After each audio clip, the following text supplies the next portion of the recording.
আপনাকে যদি বলা হয় একবিংশ শতাব্দীর সবচেয়ে ভয়ঙ্কর যুদ্ধটা তেল, গ্যাস বা জমির জন্য হবে না, আপনি কি বিশ্বাস করবেন?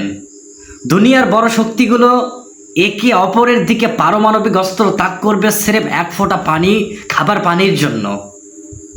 পানি মানেই জীবন, আর সেই পানির অভাব মানেই হতে পারে একদম কারবালার মতো ভয়াবহ যুদ্ধ।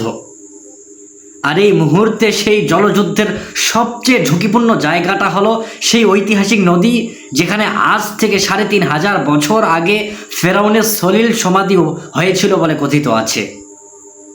যে নদীর তীরে গড়ে উঠেছিল পৃথিবীর সবচেয়ে সমৃদ্ধ একটা সভ্যতা, যে নদীকে ঘিরে গড়ে উঠেছে পিরামিডের ইতিহাস, আজ সেই নদীর বুক চিরে দাঁড় করানো হয়েছে একটা বিশাল কংক্রিটের দেয়াল। এই দেয়ালটা কোনো সাধারণ দেয়াল না, এটা এমন একটা জলদুর্গ যার নিয়ন্ত্রণ একটু এদিক ওদিক হলে চোখের পলকে একটা গোটা দেশ মরুভূমি হয়ে যেতে পারে, না খেয়ে মারা যেতে পারে কোটি কোটি মানুষ। কোনো সাইবার হামলা বা পারমাণবিক বোমার দরকারও পড়বে না, শুধু নদীর পানির পাইপটা চেপে ধরলেই একটা প্রাচীন জাতি দমবদ্ধ হয়ে বিপদে পড়ে যেতে পারে। এই বাঁধের নাম গ্র্যান্ড ইথিওপিয়ান রেনেসাঁ ড্যাম, সংক্ষেপে DIRD। প্রায় $5 বিলিয়ন খরচ করে আফ্রিকার পাহাড়ি দেশ ইথিওপিয়া এই বিশাল বাঁধটা বানিয়েছে।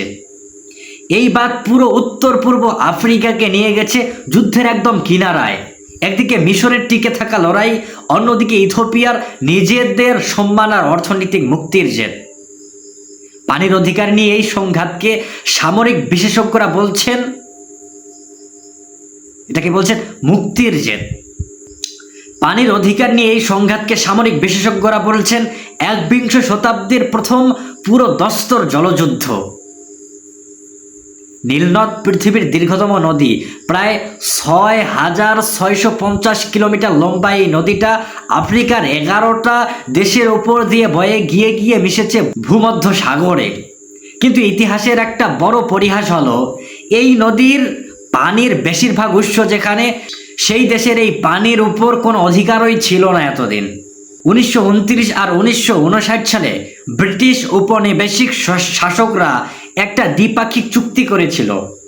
সেই চুক্তি অনুযায়ী নীলনদের মোট পানির সিংহভাগ, প্রায় 2/3 একচেটিয়াভাবে দেওয়া হয় মিশরকে, বাকিটা সুদানকে। নদী অবিবাহিকায় থাকা বাকি 9টা দেশকে এই চুক্তি থেকে পুরোপুরি বাদ দেওয়া হয়েছিল, যেন নদীটা শুধু মিশরের একার পৈতৃক সম্পদ। ইতিহাসের এই পরিহাসের পাশাপাশি আছে ভূগোলের একটা মজার হিসাবও। নীলনদের মূল প্রবাহ আসে দুটো ধারা থেকে, হোয়াইট নাইল বা শ্বেত নীলনদ আর ব্লু নাইল বা নীলাভ নীলনদ। মিশরে যে পানি পৌঁছায় তার প্রায় 85% আসে এই ব্লু নাইল থেকে, আর যেটা পুরোপুরি তৈরি হয় ইথিওপিয়ার পাহাড়ি এলাকায়।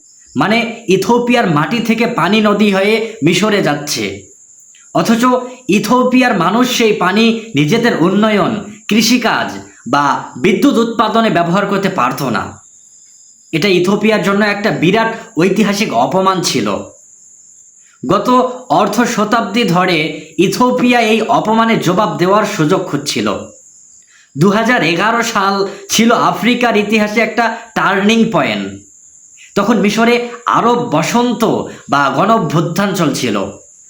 কায়রোর সরকার যখন নিজেদের অভ্যন্তরীণ রাজনৈতিক অস্থিরতা সামলাতে ব্যস্ত, ঠিক সেই সুযোগে ইথিওপিয়া কোনো আন্তর্জাতিক ঘোষণা ছাড়াই গোপনে নীল নদের বুকে তাদের এই মেগা প্রজেক্টর কাজ শুরু করে দেয়।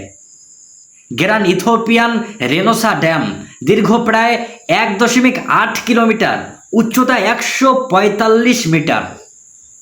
তৈরি হওয়ার সাথে সাথেই এটা আফ্রিকার ইতিহাসের সবচেয়ে বড় জলবিদ্যুৎ প্রকল্পে পরিণত হয়। কিন্তু এই বাঁধের বিশালতার চেয়েও বিপজ্জনক হলো এর পিছনের কৃত্রিম জলাধার, যার ধারণ ক্ষমতা প্রায় 74 বিলিয়ন কিউবিক মিটার। এই জলাধারাটাই মিশরের মাথার উপরে ঝুলন্ত তলোয়ারের মতো। মিশরের চোখে এই বাঁধ কোনো সাধারণ উন্নয়ন প্রকল্প না, এটা তাদের অস্তিত্বের উপর সরাসরি আঘাত। ব্যাপারটা একটু বুঝুন। মিশরের মোট সুপেয় পানির প্রায় 97% আসে এই নীল নদ থেকে। মিশরের 100 কোটিরও বেশি মানুষ এই একটা নদীর পানির উপর নির্ভর করে বেঁচে আছে।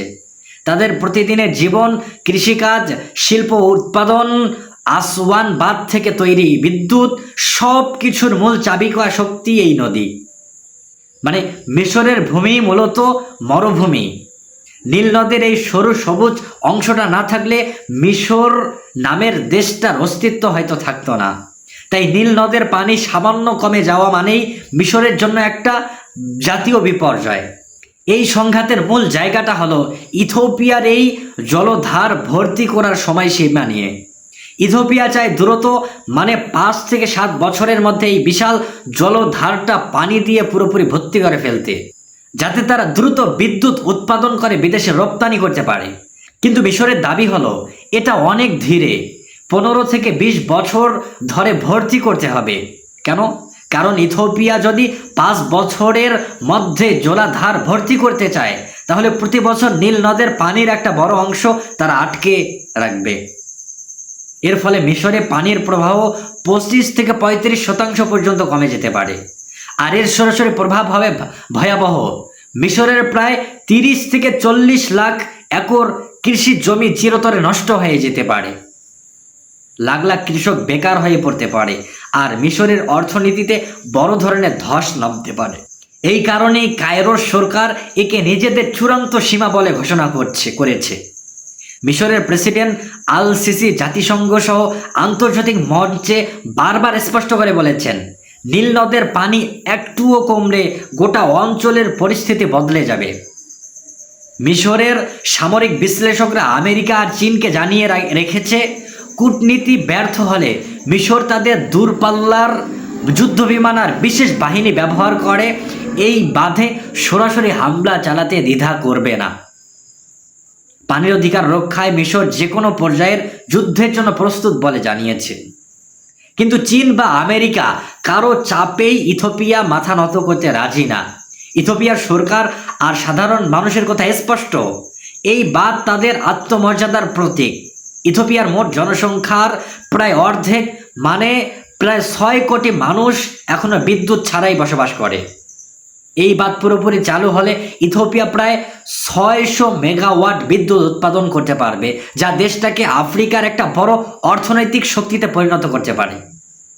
ইথিওপিয়ার কথা স্পষ্ট, নিজেদের মাটিতে পড়া পানি দিয়েই তারা নিজেদের ভাগ্য বদলাবে। মিশরের কোনো ঔপনিবেশিক প্রভুত্ব তারা মানবে না। মিশরের বিমান হামলার হুমকিকে ইথিওপিয়া হালকাভাবে নেয়নি। তারা চীনের কাছ থেকে আধুনিক ড্রোন আর রাশিয়ার কাছ থেকে উন্নত আকাশ প্রতিরক্ষা ব্যবস্থা কিনে বাঁধের চারপাশে শক্ত একটা নিরাপত্তা বলয় তৈরি করেছে। বাঁধে যে কোনো ধরনের হামলা প্রতিহত করতে তারা পুরোপুরি প্রস্তুত বলে জানিয়েছে। ইথিওপিয়া আমেরিকাকে স্পষ্টভাবে জানিয়ে দিয়েছে, মিশরের কোনো যুদ্ধবিমান তাদের আকাশ সীমায় ঢুকলে সেটা আফ্রিকার ইতিহাসে সবচেয়ে বড় আকাশ যুদ্ধের জন্ম দেবে। এই লড়াই এখন শুধু পানির বিষয়ে সীমাবদ্ধ নেই, এটা পরিণত হয়েছে দুই দেশের সার্বভৌমত্ব আর আত্মমর্যাদার লড়াইয়ে। আর এই বাঘে মহিষে লড়াইয়ের মাঝখানে পিষে যাচ্ছে তাদের প্রতিবেশী দেশ সুদান। সুদানের অবস্থান এখানে খুবই জটিল আর দ্বিমুখী। ভৌগোলিকভাবে সুদান ইথিওপিয়ার ঠিক নিচেই। শুরুতে সুদান মিশরের সঙ্গে মিলে এই বাঁধের বিরোধিতা করেছিল, কারণ তাদের ভয় ছিল বাঁধ কোনো কারণে ভেঙে গেলে সুদানের রাজধানী খার্তুম সহ পুরো দেশ পানির নিচে তলিয়ে যাবে। কিন্তু চতুর ইথিওপিয়া সুদানকে বড় একটা প্রস্তাব দেয়।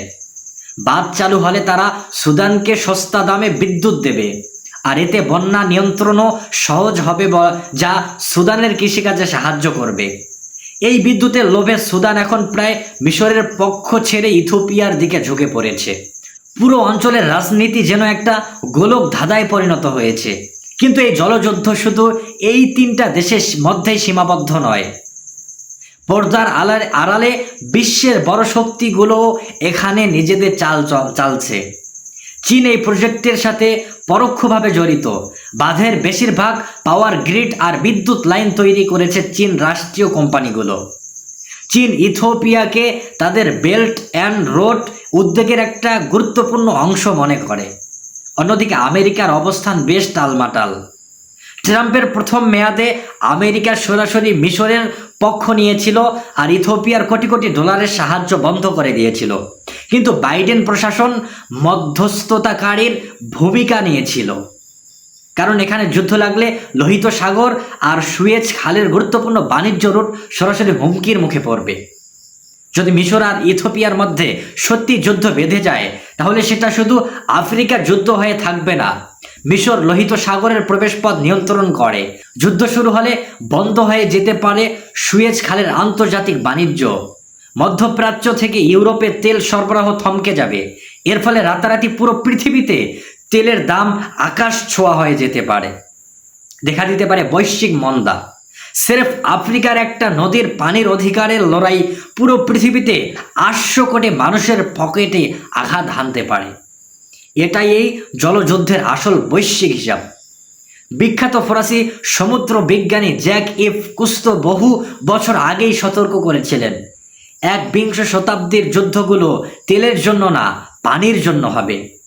নীলনদের এই পানির সংকট যেন কুস্তোর সেই ভবিষ্যদ্বাণীরই একটি জীবন্ত প্রমাণ।